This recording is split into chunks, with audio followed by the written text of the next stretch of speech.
Hi, Paris. Congratulations on your film, The Raging Grace. I saw it, and it's not just a scary movie, but a social critic as well of the life of immigrants. So, what inspired you to make this film? Salamat po, by the way. Thank you very much for watching. Um, this was a film that I feel I had to make. It was a reaction to, so many things happening over this side of the world. 2020, of course, was a year of pandemic, um, and there was an enormous amount of racial chaos happening at that time, especially a rise in East and Southeast Asian aggression. And we had a government, we still do have a government who have a very toxic rhetoric towards immigrants, and they really stoked the aggression towards a lot of East and Southeast Asians. And the type of things that they would say um, were extraordinarily demeaning. They were incredibly xenophobic. And the types of immigrants they were talking about were the same ones who were supporting a very under-resourced, underfunded national health system, which was being propped up by a lot of Filipino nurses and doctors, and they were dying on the front line while protecting the British public. And honestly, this had really inspired an incandescent rage in me that I thought was incredibly dangerous. It was a type of rage, I had been taught to sort of suppress, in the society that we live in, especially by my own mother and father, who are both Filipino immigrants who had come here. And you know, writing Raging Grace gave me the permission to express that type of anger and frustration in a way that was safe, and in a way that ultimately became something entertaining for people to watch and to understand the nuances of the immigrant experience. Mhm. And your parents are from what province? So my mom is from Luna, from La Union, and my dad is from in Manila, Imos, Cavite. Mhm. And this is your feature film debut, and the film already won the Grand Jury Award at South by Southwest Festival. What does that mean to you as a British Filipino filmmaker trying to break into Hollywood? Oh my goodness, it means an extraordinary amount. Like for South by Southwest to recognize a very small independent uh, British Filipino film, amongst a raft of incredible films made from the US and around the world, was so unexpected. And I really appreciate them, because they really made us their choice, you know. Um, and it meant a lot because I've struggled. So many of us here in the UK, whether we're Filipino, which aren't many, or East or Southeast Asian, but Black POC, there is such little room for us to succeed in the industry, um, in many industries, especially film and TV. And it felt vindicating for me, to sort of finally be recognized. Um, it's a shame that the first British Filipino film in British cinema history was recognized more in the US than it was in the UK, but it's the time we live in. So, Mhm. And as a first-time filmmaker, what challenges did you encounter in making the film? And was there a point in the journey that you almost gave up? yes, many times. And literally, maybe about 3 weeks ago, I would say the whole process of making this film has been immensely difficult on so many levels. growing up here in the UK, I know my parents had taught us many lessons that were forged from a place of survival. They had suffered a lot of racist comments, micro and macro aggressions, which they did not want us to go through. And so it meant, I know they didn't mean it for it to be this way, but it taught us to assimilate, to aggressively assimilate, to be the good immigrant, the model minority. And to make a film that rails against new and old white power, the very oppressive structures of colonialism that's still very much present in British society. It goes everything against what my parents told me to do, which is to lay low, blend in, get the good grades, excel, but don't ruffle any feathers, don't rock the boat, don't stick out. And this film, it ruffles feathers, it sticks out. It is rocking the boat very, very purposefully. From putting pen to paper to trying to get this film out into the world has been a very challenging journey. But for the audiences that have seen it and for the reactions that we've had, it has been worth it. It has been a cathartic spectacle for so many diaspora Filipinos here abroad. It's finally sort of kind of giving them the visual sort of representation that we rarely get here. And I'm very, very proud of it, but it hasn't come without its challenges. And has this been very therapeutic for you? And have your parents watched the movie, and what was their reaction? Absolutely not. This has not been therapeutic at all. I was hoping that writing a film like this would be a cathartic process. If anything, it made me more angry. It just revealed the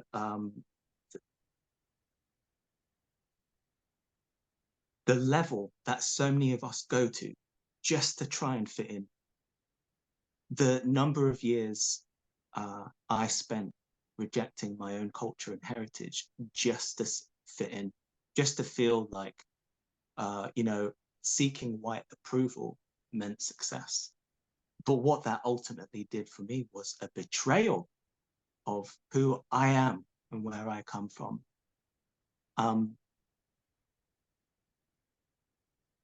But, I say this all the time, that rage was something that I finally gave myself permission to feel. It is something that I know many of us abroad have not allowed ourselves. So the therapy that I've got, if any, from in this experience, is what this film has given to the diaspora beyond just the specificity of the Filipino community. It has allowed people to transcend a lot of that anger, a lot of that frustration into joy and celebration of who we are and our culture. So yes, my mum and dad have seen it. They saw it at Q Cinema. And, my dad is not a person of many words, but he said something I've never heard him say ever, which was he really enjoyed it and thought it was brilliant. My mum also really enjoyed it too. I think she was still digesting what it was to see a lot of her experiences up on screen, but I could tell by the way she hugged me, she was proud. So. And the Filipino influences, how did you get that? Were you spending time in the Philippines as well, or did you just hear it from your parents? So I used to go to the Philippines regularly until my grandparents passed away. So I never got a chance to go as often as I'd liked recently. Um, but so much of the influences of this story is from how my mother, how I've seen my own mother treated in her own workplace. You know, when she was young, when I was younger, and you know, my mum had to take me with her to some of her cleaning jobs, which was what some of her initial jobs. Um, it was there that I sort of saw her, you know, the most powerful person in my universe, be dressed down by, you know, her employer in a way that we both, it felt wrong on so many levels, but never quite had the language to articulate those kinds of aggressions, the type of aggressions that came through, you know, a smile on your face. Um, and and so many of these experiences are ones that I have heard firsthand or have seen, you know, through other domestic workers or people like my family. Um, but you know, a lot of the more mystical elements of the film, or the ones that seem far more fantastical, are, you know, deeply influenced by, you know, where my mother comes from, and you know, the intersection between, you know, like uh, uh, mystic Catholicism, you know, and the old ways of, you know, like working with herbs, and you know, but also, you know, what it is to be a nurse, a practicing nurse. You know, that's all from my mother as well. So so much of this is, you know, comes from my mum's experiences, and what she was kind enough to share with me. Yeah. And how did you find the actors, like the casting process? Were they in the Philippines recommended to you or in London? Yes. So when it came to the brilliant Max Eigenmann, our co-producer in the Philippines, Darlene Malmas, um, you know, she came with high recommendations. And, you know, when she auditioned for the part, what really sort of set her apart was the way she was able to deliver the monologue in a way I had never heard in my own head. And it felt to me like she had actually brought something new beyond my imagination, which I thought was kind of brilliant, you know? I was always looking for cast who could elevate what I had written on the page. But it was also just her ability to be able to like um, um, embody so much of the comedy elements of the film, you know, without undercutting any of the drama. But Jaden Badilla was a brilliant young new actor, whose only role previous to Grace was playing a donkey in the nativity play at school. So, you know, what she brought to this role and how she brought it to life is incredible. She's one of the most emotionally intelligent people I've ever met in my life. And, you know, we saw 15 other young Filipino girls here in the UK, and she still, you know, she managed to find her way to the top. But she's brilliant. And of course, like, you know, Leanne Best, such an eloquent, incredible actor, who I feel just has not received the flowers that I know she deserves here in the UK. But she understood the responsibility that came with playing a character like this, playing a character who is going to embody and say things that many of us in the room had heard, you know, terrible things. And she knew how to approach that with care. She understood the weight of that And likewise with David Heyman, you know, an absolute legend here in the UK, both on and off the screen, and his, you know, his work in bringing attention to, you know, like slavery in Scotland. You know, both of them came with a deep understanding of, you know, their place in society as new and old white power, which was just perfect. And are you the first one to be a filmmaker in the family? And what was the reaction of your parents when you said, I want to be a filmmaker? Mm. Yes, I am. I am the first one. I think me and my siblings all very naturally sort of veered towards like an artistic endeavor, which of course, to the big disappointment of my dad, was not particularly pleased about it. But you know, one thing he always said was like, all right, fine, you don't want to pursue that area, you know, academics. Just make sure that whatever it is you do, you find happiness and that you are passionate with it, because that's the thing you're going to be doing for the rest of your life. So, you know, despite him pushing us towards a very academic life, you know, ultimately it was about, you know, making sure that we found fulfillment in whatever we did. Yeah. And how do you see yourself 5 years from now? And what are your future projects?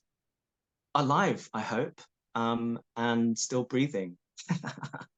uh, um, I mean, I want to, I hope I still have the energy to continue to do this. And I know that sounds ridiculous coming from someone who has literally just begun their career, but, you know, I am perpetually emerging here.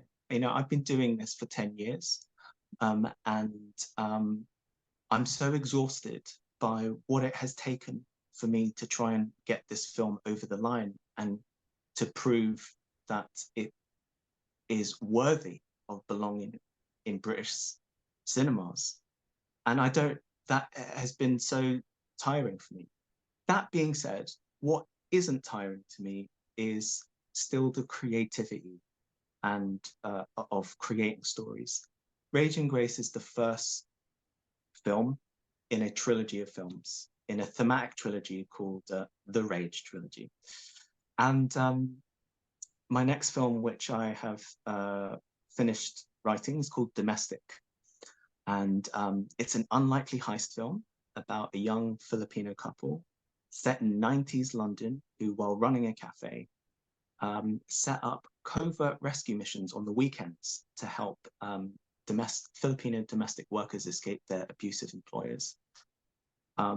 It's far more a thriller than it is a horror, although there is very much horror in it. There's a lot more drama and there's a lot more comedy in it. But it's a subject matter that, although, you know, happened 30 years ago, and is based on true story of my parents who did this, it's still very much a pertinent subject today. You know, we are still hearing horrendous stories of how Filipino domestic workers are still being badly treated and having to be rescued from these places. But I want this to be entertaining, first and foremost. But its undercurrent, you know, just like Raging Grace, is challenging these structural problems, and has a message at its core. And boy, I hope I've made the film by the next time I'm having a conversation with you. Thank you very much, Paris. You're so inspiring to the young people and all other filmmakers, and more power to you. Thank you very much. Thank you so much. Thank you, Jen. Thank you. Hope to see you in London or LA one of these days. Likewise, where are you based? I'm LA based. You're Los LA Angeles. based. Yeah. So if Yeah. you're in LA, just you know, get in touch with me. I would love that. That would be so nice. Look, 1st of December, tomorrow, at LA, at the downtown LA, Well, Alamo Drive. yeah. Yes, Good luck. it's going to, yeah, please spread the word. Thank you so much. Thank you.